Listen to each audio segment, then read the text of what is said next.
pienso en tu amor y en tu fidelidad, no puedo hacer más que postrarme y adorar. Cuando pienso en lo que he sido y hasta dónde me has traído, me asombro de ti.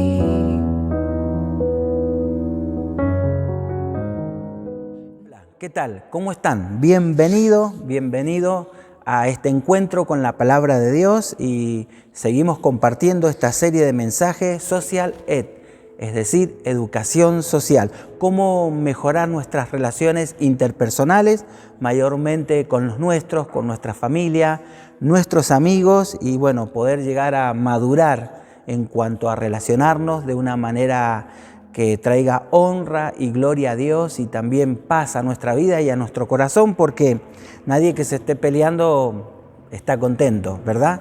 Al contrario, se aflige. Entonces Dios no desea eso para ninguna de nuestras vidas. Estamos en el libro de Gálatas, capítulo 5, el verso 22, y dice que el fruto del Espíritu es amor, y ese amor va a expresarse de 8 maneras diferentes. Ya hemos visto que el amor se expresa en alegría, paz, paciencia y en este caso bondad. Bondad en el original griego se traduce con 2 palabras diferentes, Créstotes, que significa bondad en acción, precisamente lo que compartimos la semana pasada, y la otra palabra griega para que se traduce bondad en el Nuevo Testamento es ágatos. Ágatos significa bondad de carácter, y poder buscar una palabra en el español para entender qué es bondad de carácter sería integridad. Hoy vamos a hablar de eso, el valor de la integridad. Si vamos a buscar la definición de integridad, vamos a ver que integridad es algo de una sola pieza, algo que está entero. Y hay una frase muy linda que dice, algo no alcanzado por el mal. ¿Qué les parece? Eso es integridad. Hubo una vez una persona que era fanático de los músicos de los Beatles. No sé si a alguno le gusta o le gustó, mejor dicho, los Beatles. Bueno, y era tan fanático que él dijo, algún día yo voy a viajar a Inglaterra, porque eran ingleses, y voy a estar en el bar ese donde ellos se iniciaron como músicos. Y bueno, ustedes saben que acá en Argentina para viajar hay que juntar mucho dinero.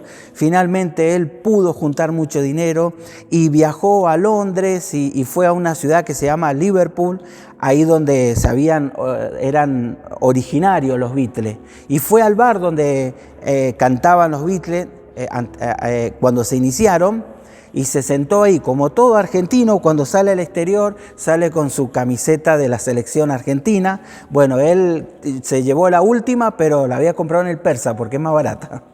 Y estando ahí, se sentó, no sabía hablar en inglés, y para ahí enfrente había una persona grandota, colorada, un inglés, y lo mira, lo ve con la camiseta de Argentina y le dice, Argentina asado. Y claro, él como no sabía nada, sentía con la cabeza. Argentina mate. Y seguía sintiendo con la cabeza. Argentina tango. Y claro, ya como que se estaba sintiendo agrandado. Dice, Argentina Maradona, Messi. Claro, ya sacaba pecho el argentino. Y después dice el inglés, Argentina mano en la lata. Bueno, lamentablemente somos conocidos en el exterior por la falta de integridad. Por eso hoy queremos mejorar nuestra imagen y que no nos conozcan como argentino que mete mano en la lata, sino alguien que pueda ser transparente y que realmente profese la verdad. Vamos a ver entonces que integridad es una decisión. No es un día que te levantás y qué gana de ser íntegro, no. La integridad no la tenés incorporada, vos decidís ser íntegro, es decir, integrar los valores de tu corazón con tus acciones. ¿Y sabés qué? Eso es algo que a Dios lo pone muy feliz cuando decidimos ser íntegro. Nos dice el libro de Proverbios, capítulo 28, verso 6, mejor es el pobre que camina en su integridad que el de caminos tortuosos, por más rico que sea. Así que el pobre que camina, que vive su vida en integridad, es mucho mejor que un rico. La palabra tortuoso es lo contrario de integridad. Tortuoso significa poco claro, ocultar las intenciones, ¿sí? Así que una persona, por mucho éxito que tenga, pero si no tiene integridad, no tiene sentido. Vamos a ver que para poder ser íntegros necesitamos luchar con algo natural. La integridad, como dije, no está incorporada en nuestra vida. El apóstol Pablo lo describía de esta manera. En Romanos capítulo 7, los versos 18 al 20, dice así: yo sé que mis deseos egoístas no me permiten hacer lo bueno, pues aunque quiero hacerlo, no puedo hacerlo. En vez de lo bueno que quiero hacer, hago lo malo que no quiero hacer. La verdad que lo entendemos a Pablo, ¿no es cierto? Es nuestra situación. Queremos hacer cosas buenas y nos cuesta y queremos no hacer cosas malas y terminamos haciendo esas cosas malas. Bueno, en unos versos anteriores, en el mismo capítulo de Romanos 7, Pablo dice: no entiendo lo que me pasa, ¿sí? Bueno, en realidad es que somos seres caídos, seres pecadores, y vamos a tener que tomar una decisión para poder sobreponernos a esto, que querer ser íntegro no es algo natural, pero con la ayuda de Dios es algo que debemos alcanzar y lograr. Cuando hablamos de la integridad, a veces pensamos que debemos ser íntegros en los negocios, los políticos, los dirigentes, los que están en ciertos liderazgos en la sociedad deben ser íntegros, pero lo cierto es que la integridad también de la que vamos a ocuparnos nosotros es la integridad que está en nuestras relaciones, porque trae beneficios cuando somos íntegros en nuestras relaciones. ¿Cuál es el beneficio? Bueno, vamos a hablar de 3 beneficios de la integridad para construir confianza en nuestras relaciones. ¿Escuchaste? Confianza en nuestras relaciones viene por la integridad, es decir, nuestras relaciones con nuestro cónyuge, nuestros padres, nuestros hijos, nuestro círculo de amigos se torna interesante y segura cuando está acompañada de integridad. ¿Por qué? En primer lugar, te da protección. Dice el Salmo 25, 21, la integridad y la rectitud me protegen, porque yo espero en ti, Señor. Qué bueno, ¿verdad? Saber que te acostás y que nadie te va a golpear la puerta por una estafa o por un engaño, por algo que sucedió. Te acostás tranquilo, estás seguro, porque sabes que la integridad es la característica de tu vida, te protege. Te da seguridad en segundo lugar.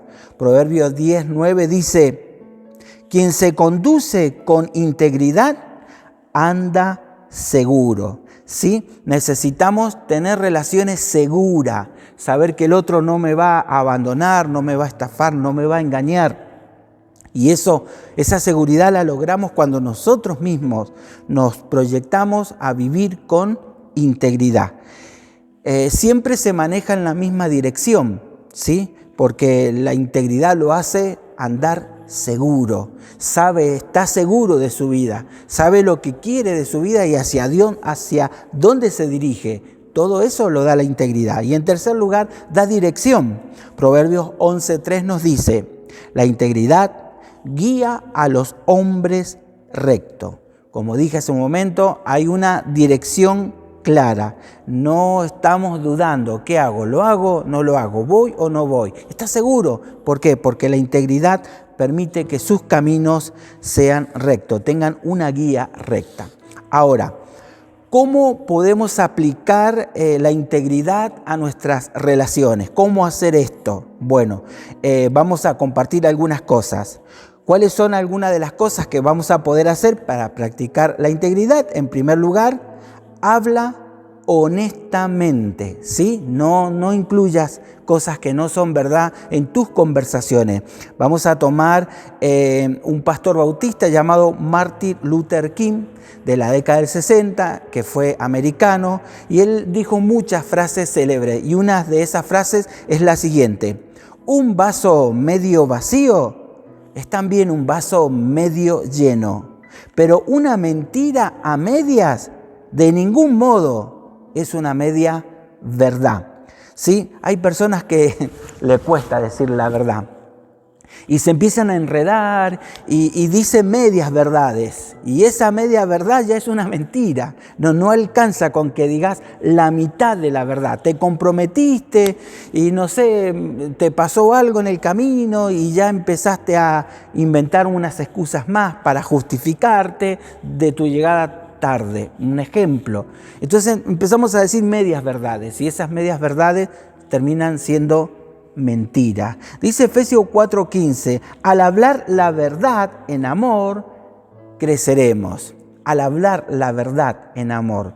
Venimos diciendo en estos días que la verdad hay que decirla, pero hay manera de decirla. Y una de las maneras de decirla es con amor.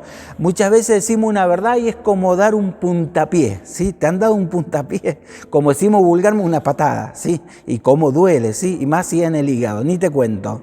Bueno, a veces decimos las cosas, la verdad, de esa manera, dejando adolorido a la persona que se las dijimos. Pero nota acá, el texto citado, 3 cosas suceden. Al hablar la verdad, cuando estás hablando la verdad, lo estás haciendo en un contexto de el amor. Y por hacerlo en un contexto del amor, a la persona con que te comunicas, la haces crecer, pero vos también empezás a crecer en cuanto a tus relaciones. Nos dice el libro de Eclesiastés 10:8, cuando no hay verdad en nuestros labios, cuando faltamos a la verdad, dice, el que cava un hoyo, se puede caer en él. El que derriba un muro puede ser que lo muerda una serpiente. El que derriba la protección, la integridad es la protección de tu vida, bueno, vas a ser lastimado. Hay quienes que luchan por decir la verdad y otros dejan de luchar. Y paulatinamente decían la verdad, pero paulatinamente empiezan a decir medias verdades para después terminar mintiendo. Yo no sé cómo, si tenés que evaluar tu situación y empezás a pensar, bueno, ¿cómo estoy hablando? ¿Cuánto de verdad digo?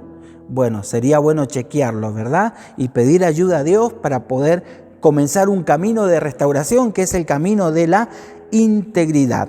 Lo segundo, para poder ser íntegro con las personas, dice, confiésese regularmente.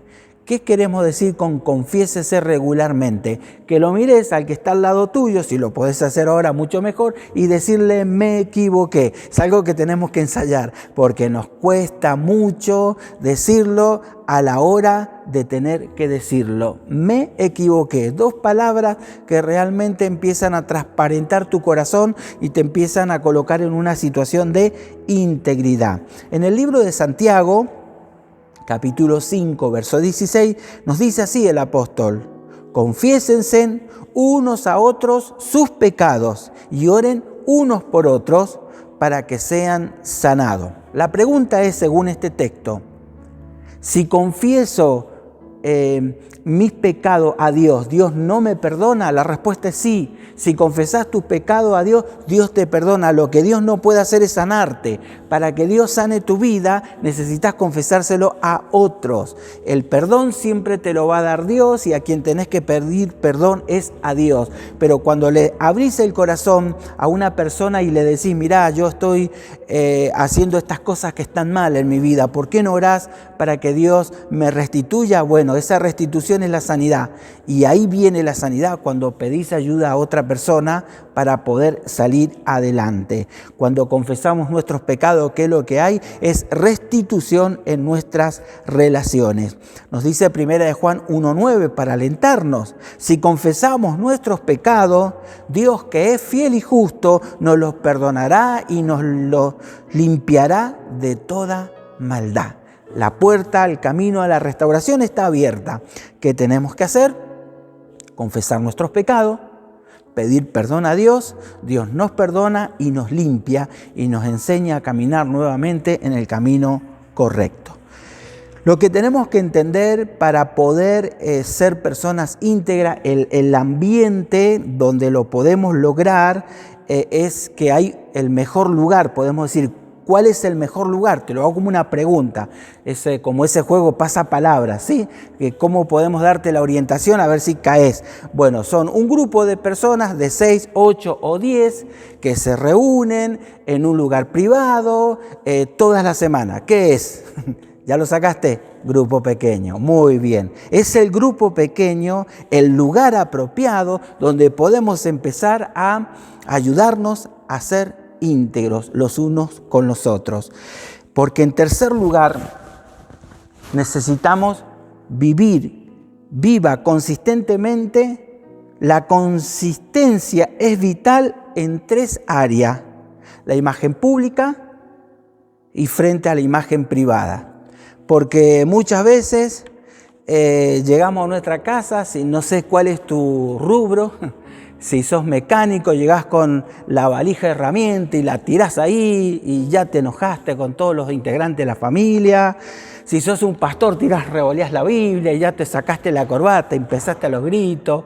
Bueno, son cosas que suelen sucedernos, ¿sí? Bueno, una cosa es la imagen pública, porque viste en la iglesia todos somos personas muy correctas, somos personas muy íntegras. El tema es cuando vamos a lo privado, cuando llegamos a nuestra casa. Ahí es el asunto, ahí es donde debemos mostrar nuestra verdadera integridad. Por eso Jesús nos dijo en Mateo 6:1, cuídate, no hagas tus buenas obras públicamente para ser admirado. Es decir, que haya una consistencia entre lo público y lo privado. Lo que sos en público debe ser lo que sos en privado y lo que sos en privado debe ser lo que sos en público. De eso se trata. Lo segundo, para poder vivir consistentemente una vida de integridad, necesitamos disciplina, ¿sí? La disciplina es aquellas acciones repetitivas que hacemos en forma constante. Por ejemplo, solemos hablar de hábitos de libertad. Hábitos que te dan libertad en tu vida para crecer y ser como Dios quiere. ¿Cuál sería uno de esos hábitos? Leer la Biblia todos los días. ¿Tenés disciplina de todos los días leer la Biblia? ¿O la lees de vez en cuando Dios te tocó y después no lo hiciste más? Necesitamos volver a la disciplina de leer la Biblia. Lo mismo, te voy a mencionar cosas muy básicas, muy sencillas, pero que muchas veces la mayoría no tenemos disciplina. ¿Estás orando todos los días? ¿Estás teniendo 10 minutos de comunión? Yo sé que muchos lo hacen, pero también sé que muchos no lo estamos haciendo. Necesitamos entonces tener la disciplina de orar. Por ejemplo, si viste que esta pandemia nos ha hecho subir de peso a la mayoría, ¿no es cierto? Y decimos, bueno, ya el lunes voy a empezar una dieta, el lunes voy a empezar a cuidar mi peso. Y bueno, resulta que otra que pandemia nos agarró una pancemia, ¿sí? No somos disciplinados y entonces no podemos bajar de peso. ¿Te das cuenta la utilidad de lo que es la disciplina? Por eso el apóstol Pablo aconseja a los padres en cuanto a su relación con sus hijos. En Efesios 6:4 dice, y ustedes, padres, no hagan enojar a sus hijos. Todos los hijos contentos, sí, amén. Bueno, si no dice, críenlos según la disciplina e instrucción del Señor. Los padres se tienen que poner de acuerdo. Bueno, muchas veces hay padres que son padres de hijos adolescentes. ¿Qué te puedo decir? Que Dios te ayude, nada más. Es una tarea muy complicada la de ser padre de hijos adolescentes. Te caminan por las paredes, le decís que llegan un horario, llegan al otro día. La verdad que hay padres que no saben qué hacer con sus hijos, están muy preocupados. Bueno, ¿qué te puedo decir? Que Dios te ayude, que Dios te bendiga, pero tenés que tener disciplina para con tus hijos. Y el problema es que nuestros hijos se dan cuenta quién es más blandito y quién no lo es. A veces le decimos, bueno, estás ocupando mucho el celular, me desobedeciste en esto, te voy a quitar el celular y por 24 horas no lo vas a poder usar. Y ellos saben si eso es verdad o no es verdad. Y si no es verdad, a las 3 horas se lo vas a volver a entregar. Por ahí, si no podés aplicar una disciplina larga, hacela más corta, Pero la Biblia dice que los padres tenemos que disciplinar a los hijos porque la disciplina los corrige y los ayuda a ser íntegros. En tercer lugar, necesitamos coherencia entre mis palabras y mis acciones. Espero que vos y yo también no seamos de esos que dicen, haz lo que yo digo, pero no lo que yo hago. Bueno, eso no tiene nada que ver con la integridad. En 1 Samuel 16:7 nos dice la palabra, el hombre mira la apariencia externa, pero el Señor mira el corazón. De eso se trata. Dios está viendo cómo soy las 24 horas de cada día. Por eso debo vivir de esa manera con temor de Dios. Y por último, queremos decirte que necesitamos comprometerme abiertamente, ¿sí? Es decir, de antemano yo tengo que decidir ser una persona que va a vivir moralmente con integridad, ¿sí? Esto lo vemos, por ejemplo, ¿nos puede ilustrar esto? Una ceremonia de casamiento. Bueno, ¿dónde se pueden casar las personas? Vamos a mencionar dos opciones, hay más, pero dos. Uno se pueden casar en la iglesia católica y otro se pueden casar en la iglesia evangélica. Bueno, si te casas en la iglesia católica, te va a casar el sacerdote. Y vos no podés llegar ese día en que te va el sacerdote a casar y cuando el sacerdote te pregunta, bueno, ¿usted ama a esta mujer? Y usted dice, espere que lo voy a pensar un rato. No podés llegar así. Se entiende que si llegaste a esa instancia es porque ya estás decidido de antemano a casarte. No podés decir, espéreme que lo voy a pensar. Si llegás a decir eso y es en la iglesia católica, lo más probable es que te crucifiquen al lado del Cristo crucificado que ellos tienen, ¿sí? La que iba a ser tu mujer te va a crucificar ahí. ¿Qué pasa si llegás a la iglesia evangélica y te va a casar el pastor, ¿sí? Y te pregunta, ¿usted ama a esta mujer? Y vos, espéreme, pastor, que lo estoy pensando. Bueno, ¿sabés qué te van a hacer en la iglesia evangélica? Hay un bautisterio con agua, ¿sí? Aquí donde yo estoy parado. Bueno, la que iba a ser tu mujer te va a bautizar, pero no para que te regeneres, sino para ahogarte ahí, ¿sí? Porque eso se determina anticipadamente, te decidís a comprometerte. Sabemos que hay votos públicos, por eso se hacen públicos, porque realmente no podés olvidarlo, el compromiso de integridad que tenés cuando vas a formar una familia. Esto es a manera de ejemplo, pero con la integridad te comprometes con Dios y con todos los que te rodean y lo haces de antemano, no lo estoy pensando a ver si me voy a portar bien, no. Ya he pensado que voy a seguir ese camino de portarme bien. En Isaías 45:19 nos dice la palabra, yo no hablo en secreto, ni en lugares oscuros de la tierra. Yo, el Señor, hablo la verdad, digo lo que es justo. Dios no dice las cosas escondidas, lo hace en forma pública. Él se compromete y Él cumple. Ese es el ejemplo que nosotros tenemos que seguir. Para ser íntegro, no es algo que esté en nuestro potencial lograrlo a cabo.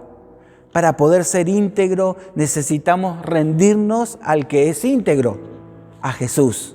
Si vos y yo nos rendimos a Jesús y nos llenamos de Él, seguro que como resultado de esa entrega y relación con Él, la integridad me va a caracterizar en mi vida. Y para poder hacerlo, al igual que el matrimonio lo haces público, tu compromiso con Dios también tenés que hacerlo público. Por eso nos bautizamos públicamente, por eso abrimos la boca y decimos que recibimos a Jesús como Señor y Salvador, porque no es algo oculto, es algo que he determinado en mi corazón y no tengo problema de que esto sea público. Por eso nos dice Romanos 10:9, si confiesas con tu boca que Jesús es el Señor y crees en tu corazón que Dios lo levantó de entre los muertos, serás salvo. ¿Sí? ¡Wow! Yo no sé cuántos necesitan esta confesión de integridad, de confesar que Jesús es el Señor, de confesar que realmente he vivido una vida rota, llena de pecado, pero que ahora lo invito a Él a ser el Señor y dueño de mi vida, para que como resultado de esta entrega yo pueda vivir en integridad. Hoy hemos compartido el valor de la integridad y yo te animo a que puedas vivirla en tu vida y en tu corazón. Para eso vamos a invitar a aquel que es íntegro, a Jesús, que venga a nuestro corazón. Ahí donde estás, vamos a hacer una oración. Padre Dios, te damos gracias. Te damos gracias, Señor, porque las relaciones son seguras y son fuertes y son correctas cuando están acompañadas de integridad. Señor, pero nuestra naturaleza pecaminosa, esto no está. Al contrario, lo bueno que queremos hacer no alcanzamos a hacerlo. Lo malo que detestamos no hacer, eso es lo primero que hacemos. Por eso hoy nos damos cuenta que necesitamos imperiosamente un encuentro con la integridad. Y un encuentro con la integridad es un encuentro con Jesús. Señor, entra a nuestra vida, perdona nuestros pecados y transforma nuestra vieja naturaleza pecaminosa. Ayúdanos a ser hombres y mujeres de Dios que tienen valores en su corazón, que están en la palabra, pero que son plasmados en las acciones cotidianas. Señor, cambia nuestro carácter pecaminoso en un carácter íntegro. Para honra y gloria de tu nombre lo pedimos. Amén y amén. Bueno, que Dios te bendiga ricamente. Gracias por acompañarnos. Cuando pienso en tu mano, hasta aquí hemos llegado.